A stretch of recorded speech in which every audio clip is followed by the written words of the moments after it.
Hello दोस्तों, स्वागत है आपका एम ए सक्सेस एवेन्यू पर। मैं अजीत चौधरी हाजिर हूं आपके समक्ष पॉलिटी महाअभ्यास प्रश्नोत्तरी की श्रृंखला नंबर 2, जो पार्ट 2 है। आज हम पॉलिटी महाअभ्यास की प्रश्नोत्तरी कर रहे हैं, जो भाग 2 है आज। ठीक है, मेरे साथ इस महाअभ्यास में पार्टिसिपेट कीजिए और आप अपने आप को कभी पॉलिटी में असहज महसूस नहीं पाएंगे।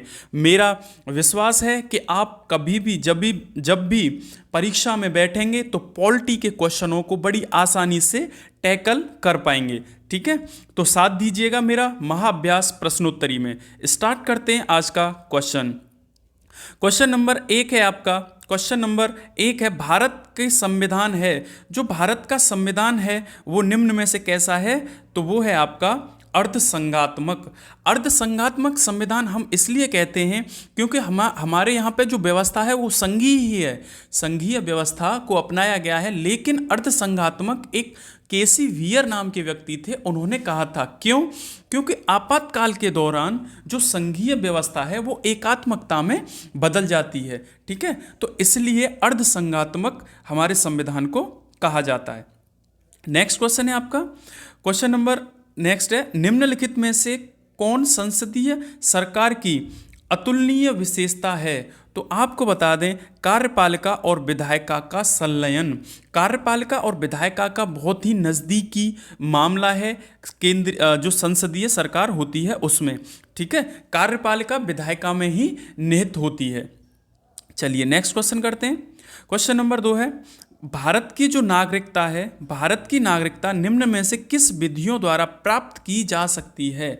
तो ये आपकी भारत की नागरिकता 5 विधियों से प्राप्त की जा सकती है। एक होती है जन्म के द्वारा, एक वंशानुगत, एक पंजीयन के द्वारा, एक देशीकरण के द्वारा, और 5वीं है आपकी भूमि विस्तार के द्वारा। तो 5 जो मैंने गिनाई वो देख लीजिए। जन्म के द्वारा है, जो अनुवांशिकता है उसके द्वारा है, और पंजीकरण के द्वारा है, लेकिन अनुरोध के द्वारा नहीं है। तो निम्न में से सही ऑप्शन हो जाएगा आपका 1 2 3, 1 2 3, यानी कि सेकंड वाला ऑप्शन सही हो जाएगा। ठीक है, नागरिकता की बात करें तो भारतीय संविधान के भाग 2 में आर्टिकल 5 से लेकर के 11 तक नागरिकता के बारे में प्रावधान दिया गया है। नेक्स्ट क्वेश्चन है आपका, कोई व्यक्ति भारतीय नागरिकता नहीं होगा, यानी कि भारतीय नागरिक नहीं होगा यदि वह, कब भारत का नागरिक नहीं होगा? यदि वह स्वेच्छा से दूसरे देश की नागरिकता ग्रहण कर चुका हो। आर्टिकल जो हमारे संविधान का अनुच्छेद 9 है, ठीक है, अनुच्छेद 9 ये बताता है कि अगर कोई नागरिक विदेश की नागरिकता ग्रहण कर लेता है तो भारत की नागरिकता स्वतः ही समाप्त हो जाएगी। ठीक है, नेक्स्ट क्वेश्चन है आपका। क्वेश्चन नंबर नेक्स्ट है, जनता का जनता के लिए जनता द्वारा, यह कथन निम्नलिखित में से किसके द्वारा कहा गया था? ये कहा गया था आपका अब्राहम लिंकन के द्वारा, जो अमेरिका के 16वें नंबर के राष्ट्रपति थे। उन्होंने लोकतंत्र के बारे में ऐसा कहा था कि जनता के लिए जनता के द्वारा शासन। ठीक है, इतनी बातें याद रखनी है। नेक्स्ट क्वेश्चन है, अगर वीडियो अच्छा लग रहा हो, अगर क्वेश्चन अच्छे लग रहे हो तो वीडियो को ज़्यादा से ज़्यादा लाइक करें और ज़्यादा से ज़्यादा शेयर करें। अभी तक चैनल को सब्सक्राइब नहीं किया है तो प्लीज़ हमारे चैनल को सब्सक्राइब जरूर कीजिएगा। ऐसे ही क्वेश्चनों की श्रृंखला हम बनाते रहेंगे। ठीक है, नेक्स्ट क्वेश्चन है आपका, अध्यक्षात्मक सरकार के काम करने का सिद्धांत है। जो अध्यक्षात्मक सरकार होती है उसमें शक्तियों का जो पृथक्करण है वो बहुत ही कठोरता से होता है। जो विधायिका होती है, विधायिका कार्यपालिका से बिल्कुल पूरी तरह अलग होती है। ठीक है, तो इसका जो मूल सिद्धांत है वो क्या है? शक्तियों का पृथक्करण। ठीक है, विधायिका का कार्यपालिका से अलगाव होना। नेक्स्ट क्वेश्चन है, क्वेश्चन नंबर, भारत में एकल नागरिकता की अवधारणा अपनाई गई है। तो भारत में एकल नागरिकता की अवधारणा जो है अपनाई गई है इंग्लैंड से। ठीक है, ब्रिटेन के संविधान से हमने एकल नागरिकता का प्रावधान लिया गया है। और यूएसए में कैसी नागरिकता है? वहाँ पे दोहरी नागरिकता है। ठीक है, नेक्स्ट क्वेश्चन आपका, भारत का संविधान देश को इस रूप में वर्णित करता है, किस रूप में हमारे देश को प्रेजेंटेशन देता है? भारत का संविधान कहता है राज्यों का संघ। भारत एक राज्यों का संघ है, ठीक है। आपकी जो अनुसूची 1 है वो क्या कहती है, भारत राज्यों का संघ होगा, ठीक है। चलिए नेक्स्ट क्वेश्चन है, आपको क्वेश्चन बहुत ही ध्यान से पढ़ना है, एक एक क्वेश्चन ऐसे चुन चुन के लाए गए कि वो आपके परीक्षा की दृष्टि से बहुत ही महत्वपूर्ण है, ठीक है। तो आपको एक सूची दी गई है, सूची फर्स्ट और सूची सेकंड को आपको उससे मिलाना है। अध्यक्षीय शक्तियों का पृथक्करण अभी बताया, ये सही हो जाएगा, ए का 1 हो गया। संसदीय कार्यपालिका और विधायिका के बीच निकट संबंध होता है, ये बिल्कुल सही है, बी का दूसरा हो जाएगा। संघीय व्यवस्था में शक्तियों का विभाजन होता है, ये भी सही है, ठीक है। और एकात्मक व्यवस्था में शक्तियों का संकेंद्रण, यानी कि एक ही केंद्र में सारी शक्तियां निहित होती हैं, ठीक है। तो इस क्वेश्चन का सही ऑप्शन हो जाएगा ऑप्शन नंबर ए का 1, बी का दूसरा, सी का तीसरा और डी का चौथा, ठीक है। नेक्स्ट क्वेश्चन है आपका, संघीय सरकार में राज्य सरकारों को मिलता है, क्या मिलता है, जो संविधान द्वारा दी गई शक्तियां हैं वही राज्य सरकारों को मिल पाती हैं कि संघीय सरकार में, ठीक है। नेक्स्ट क्वेश्चन है आपका, क्वेश्चन है भारत का संविधान अपना प्राधिकार किससे प्राप्त करता है, जो भारत को अपना, जो संविधान को, भारत के संविधान को अपना अधिकार मिला वो किससे प्राप्त हुआ था, वो मिला था आपका भारतीय स्वतंत्रता अधिनियम 1947 के द्वारा। जो कैबिनेट क्या नाम है, जो संविधान सभा का गठन किया गया था वो भारतीय स्वतंत्रता अधिनियम 1947 के उपलक्ष्य में किया गया था। भारत को आज़ादी 15 अगस्त 1947 को मिली थी और भारत जो ब्रिटेन का राष्ट्रमंडल था उसके अधीन नहीं रहा था, ठीक है। तो जो हमारे संविधान है अपना प्राधिकार किससे प्राप्त करता है, तो इस क्वेश्चन का सही ऑप्शन हो जाएगा भारतीय स्वतंत्रता अधिनियम 1947 के द्वारा, ठीक है। नेक्स्ट क्वेश्चन है आपका, भारतीय संविधान ने सुदृढ़ केंद्र के साथ संघीय प्रणाली कहाँ से ली है, तो सुदृढ़ केंद्र के साथ भारत ने संघीय प्रणाली को कनाडा के संविधान से अपनाया गया है, ठीक है, कनाडा के संविधान से लिया गया, ये बातें ध्यान रखनी है। नेक्स्ट क्वेश्चन है आपका, कैबिनेट प्रणाली में सरकार का सबसे महत्वपूर्ण लक्षण क्या है। क्वेश्चन ऐसे में बार बार आपको रिपीट कर रहा हूं, क्वेश्चन ऐसे जो हर एक परीक्षा की दृष्टि से बहुत ही महत्वपूर्ण साबित होने वाले हैं, ठीक है। कैबिनेट प्रणाली में सरकार का महत्वपूर्ण लक्षण क्या है, तो ये है आपका सामूहिक उत्तरदायित्व। भारतीय संविधान का अनुच्छेद 75 क्लॉज 3 यह कहता है कि जो भी मंत्रिपरिषद है वो सामूहिक रूप से लोकसभा के प्रति उत्तरदायी होगी, ठीक है। तो कैबिनेट प्रणाली की जो महत्वपूर्ण लक्षण है वो सामूहिक उत्तरदायित्व का सिद्धांत है। नेक्स्ट क्वेश्चन है आपका, अध्यक्षीय सरकार में राष्ट्रपति होता है, तो अध्यक्षीय सरकार में आपको बता दें राष्ट्रपति विधायिका से स्वतंत्र होता है। अध्यक्षीय प्रणाली में जो राष्ट्रपति होता है वो विधायिका से स्वतंत्र होता है। मैंने आपको अभी थोड़ी देर पहले बताया कि कार्यपालिका और विधायिका के बीच अलगाव होता है, ठीक है। विधायिका और कार्यपालिका के बीच बहुत ही बड़ा अलगाव होता है अध्यक्षीय प्रणाली में, जिसमें कार्यपालिका का प्रधान राष्ट्रपति होता है, उसे विधायिका से कोई संबंध नहीं रहता, ठीक है। तो ये बातें इसमें ध्यान रखनी है। नेक्स्ट क्वेश्चन है आपका, क्वेश्चन है भारतीय संविधान की अनुसूची जो 8 है उसमें भाषाओं की संख्या कितनी है, तो आपको बता दें कि भाषाओं की संख्या प्रेजेंट टाइम में 22 है, ठीक है। 22 लैंग्वेजेस हैं हमारी 8th शेड्यूल में भारतीय संविधान के प्रेजेंट टाइम।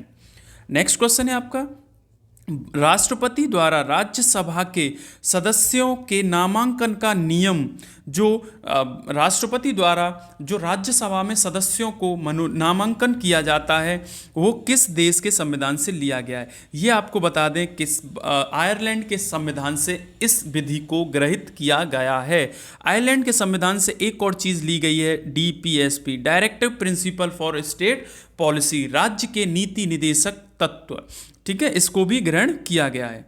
नेक्स्ट क्वेश्चन है आपका, अध्यक्षीय शासन प्रणाली में कार्यपालिका के पास होते हैं, तो कार्यपालिका के पास क्या होते हैं, तो विधानमंडल के जो सदस्य होते हैं वह नहीं होते, ठीक है, विधानमंडल के सदस्य नहीं होते। अभी बताया कि विधान जो मंडल है, जो विधायिका है, ठीक है, कार्यपालिका से बिल्कुल अलग होती है, राष्ट्रपति कार्यपालिका का प्रधान होता है। तो अध्यक्षीय शासन प्रणाली प्रेजेंट टाइम में हम देखें तो एक तो हमारा USA हो जाएगा, ठीक है, अमेरिका में इस प्रणाली को अपनाया गया है। नेक्स्ट क्वेश्चन है आपका, व्यक्ति बदल जाता है लेकिन विधि नहीं बदलती। व्यक्ति भले ही बदल जाए लेकिन विधि नहीं व्यक्ति बदलती, यह सिद्धांत है। यह सिद्धांत है संवैधानिक सरकार का। चाहे कितनी भी सरकार आए, गिरे, बने, कुछ भी हो, लेकिन जो हमारा कानून है वह यथावत चलता रहता है। तो ये सिद्धांत एक संवैधानिक सरकार का सिद्धांत है। नेक्स्ट क्वेश्चन है आपका, सर्वसत्ता संपन्न संसद की अवधारणा किस देश की देन है? तो ये आपका क्वेश्चन हो जाएगा, इस क्वेश्चन का ऑप्शन हो जाएगा ए, इंग्लैंड से। इंग्लैंड में सर्वसत्ता संपन्न संसद की अवधारणा है। ठीक है। नेक्स्ट क्वेश्चन है आपका, भारतीय संविधान में समवर्ती सूची किसके संविधान से ली गई है? तो इस क्वेश्चन का सही ऑप्शन हो जाएगा ऑप्शन नंबर 4। ठीक है, ऑस्ट्रेलिया के संविधान से। ऑस्ट्रेलिया के संविधान से हमने समवर्ती सूची को लिया है। समवर्ती सूची आपको बता दें, जो हमारी भारतीय संविधान की अनुसूची, जो अनुसूची 7 है, अनुसूची 7 में 3 सूचियों का वर्णन मिलता है। नंबर 1 संघ सूची, दूसरी राज्य सूची और तीसरी समवर्ती सूची। तो समवर्ती सूची जो है वो ऑस्ट्रेलिया के संविधान से ली गई है। जो अनुसूची 7 है उसमें 3 सूचियों का वर्णन है। संघ सूची जिस पर केंद्र कानून बनाएगी, राज्य सूची जिस पर राज्य कानून बनाएगा, और समवर्ती सूची पर केंद्र और राज्य दोनों ही कानून बना सकते हैं। इतनी बातें इसमें याद रखनी है।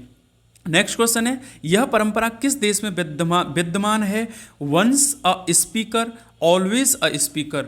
जो एक बार स्पीकर बन गया वो जीवन पर्यंत स्पीकर बना रहेगा, जब तक वो अपना त्यागपत्र खुद नहीं दे देता, चाहे सरकार कोई भी आए। ठीक है, चाहे किसी भी पार्टी की सरकार बने। तो ये जो परंपरा है वो ब्रिटेन में विद्यमान है। ये once a speaker always a speaker. ठीक है, वो हमेशा के लिए स्पीकर रहता है जब तक वो खुद त्यागपत्र नहीं दे देता। नेक्स्ट क्वेश्चन है आपका, पहली बार संघीय संरचना भारत को किस अधिनियम द्वारा दी गई? तो ये आपकी दी गई अधिनियम 1935। भारत सरकार अधिनियम 1935 के द्वारा संघीय संरचना भारत को मिली। ठीक है, संघीय संरचना भारत को मिली अधिनियम 1935 के द्वारा। नेक्स्ट क्वेश्चन है, भारत में सरकार की संसदीय प्रणाली इसलिए है क्योंकि भारत में जो सरकार की संसदीय प्रणाली है वो इसलिए क्योंकि लोकसभा के मंत्री परिषद जो है उत्तरदायी है। ठीक है, लोकसभा में मंत्री परिषद जो है वो उत्तरदायी है किसके प्रति? लोकसभा के प्रति। भारतीय संविधान का आर्टिकल 75(3) यह कहता है कि भारतीय जो मंत्री परिषद है, यानी मंत्री परिषद है, वो सामूहिक रूप से लोकसभा के प्रति उत्तरदायी होगी। ठीक है, आशा करता हूँ आपको क्वेश्चन पसंद आ रहे होंगे। आ रहे हैं तो वीडियो को लाइक, ज़्यादा से ज़्यादा शेयर और कमेंट करके बताएं कि हम क्या इम्प्रूवमेंट और कर सकते हैं। हमारे चैनल को अभी तक सब्सक्राइब नहीं किया है तो पहले चैनल को सब्सक्राइब जरूर कीजिएगा। ठीक है, नेक्स्ट क्वेश्चन है, प्रस्तावना के अनुसार परम शक्ति किसके हाथों में है? तो प्रस्तावना हमारी कहती है कि हम भारत के लोग भारत को संपूर्ण प्रभुत्व संपन्न समाजवादी गणतंत्र लोकतंत्रात्मक राज्य बनाने के लिए, ठीक है, तो हम भारत के लोग यानी कि जनता, प्रस्तावना के अनुसार परम शक्ति किसके हाथों में है? तो वो है आपकी जनता के हाथों में। ठीक है, आशा करता हूँ आपको ये क्वेश्चन पसंद आए हों। अगर क्वेश्चन पसंद आए हों, हमारी श्रृंखला ये पसंद आ रही हो, तो हम और ज़्यादा से ज़्यादा इसमें श्रृंखला ऐड करने की कोशिश करेंगे। तो हमारे वीडियो को लाइक, ज़्यादा से ज़्यादा कमेंट, ज़्यादा से ज़्यादा शेयर करें, और चैनल को अभी तक सब्सक्राइब नहीं किया है तो चैनल को ज़रूर सब्सक्राइब कर लें। ठीक है, मिलेंगे अगले भाग में। जब तक के लिए जय हिंद, जय भारत।